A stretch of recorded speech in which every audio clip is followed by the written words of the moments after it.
എടോ തനിക്ക് ബന്ധമുണ്ട്. സത്യം പറഞ്ഞാൽ എനിക്കൊരു കോഫി കിട്ടിയ എടോ എടോ ചിൽ ചിൽ അതെ, നേരത്തെ ഇങ്ങനെ ഔട്ട് ഓഫ് ദി ബ്ലൂ താൻ പെട്ടെന്ന് ഒരു ദേഷ്യപ്പെട്ടു വന്നപ്പോൾ പിടിച്ചു നിൽക്കാൻ വേണ്ടി ഞാൻ എന്തൊക്കെയോ പറഞ്ഞതാ. എനിക്കറിയാം ഞാൻ കുറച്ച് ഓവറായിരുന്നു. ഐ എം റിയലി എടോ താൻ നേരത്തെ പറഞ്ഞു പോലില്ലേ എനിക്ക് തീരെ താല്പര്യമോ വിവരമോ ഒന്നും ഇല്ലാത്തൊരു ഫീൽഡാണ്.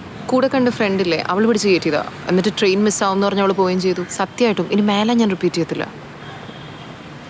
ഉറപ്പാണോ? ആ ഇനി മേലാണെങ്കിൽ എക്സിബിഷൻ്റെ എഴുത്ത് വന്നത് മാത്രമല്ല അറിയാൻ പാടില്ലാത്ത കാര്യങ്ങളെ പറ്റി മിണ്ടിപ്പോരും.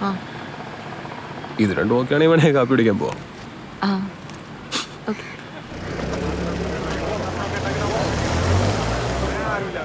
എൻ്റെ പേര് നിഹാരിക.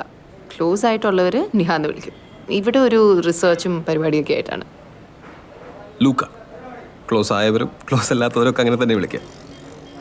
ഇത് തന്നെ സ്ഥലം, ഇതൊക്കെ തന്നെ പരിപാടി. എടോ പിന്നെ നേരത്തെ ഇതിനെ ശരിക്കും സോറി കേട്ടോ. ആ ആർട്ട് വർക്കിന് എന്തിനാ അത്രയും ദിവസം എടുത്തതെന്ന് എനിക്ക് ഒന്ന് നേരെ നോക്കിയപ്പോഴാണ് മനസ്സിലായത്.